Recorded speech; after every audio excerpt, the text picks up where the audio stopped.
Elimination process. Wild కార్డ్స్కి ఒక task ఇచ్చారు.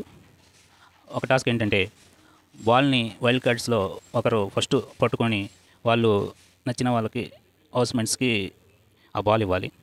First ball Nikhil నాయర్కి దొరుకుతుంది. ఆ బాల్ తీసుకెళ్ళి తనూజాకి ఇస్తాడు. తనూజ వచ్చేసి సుమన్ శెట్టిని, రాముని నామినేట్ చేస్తుంది. కానీ ఇక్కడ ఒక ట్విస్ట్ ఉంది. బాల్ పట్టుకున్న వాళ్ళు ఎవరైతే నామినేట్ చేస్తారో వాళ్ళిద్దరిలో ఒకరిని సేవ్ చేసి ఒకరిని నామినేట్ చేయాలి. తనూజ నామినేట్ చేసిన వాళ్ళ ఇద్దరిలో సుమన్ శెట్టిని కానీ నామినేట్ చేసి రాముని సేవ్ చేస్తాడు నిఖిల్ నాయర్.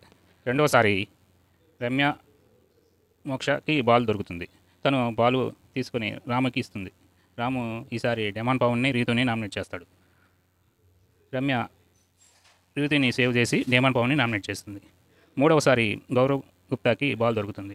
గౌరవ్ గుప్తా సంజన వాళ్ళకి బాల్ ఇస్తారు.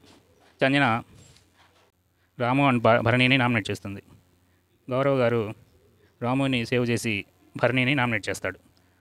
మూడవసారి కూడా గౌరవ్కే బాల్ దొరుకుతుంది. ఈసారి బాల్ని సుమన్ శెట్టికి ఇస్తాడు. సుమన్ శెట్టి తనూజ అండ్ సంజనాని నామినేట్ చేస్తాడు. గౌరవ్ గారు ఈసారి సంజనాని సేవ్ చేసి తనూజాని నామినేట్ చేస్తాడు. ఐదోసారి దేవల మాధవికి బాల్ దొరుకుతుంది. తను వెళ్ళి రీతుకి ఇస్తుంది. రీతు ఈసారి భరణిని, దివ్యాని నామినేట్ చేస్తుంది.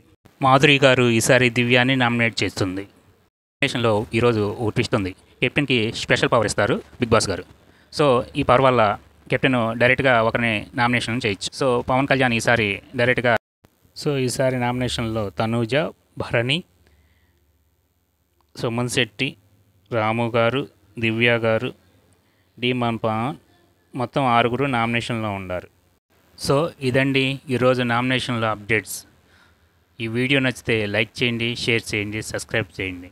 Please subscribe my channel.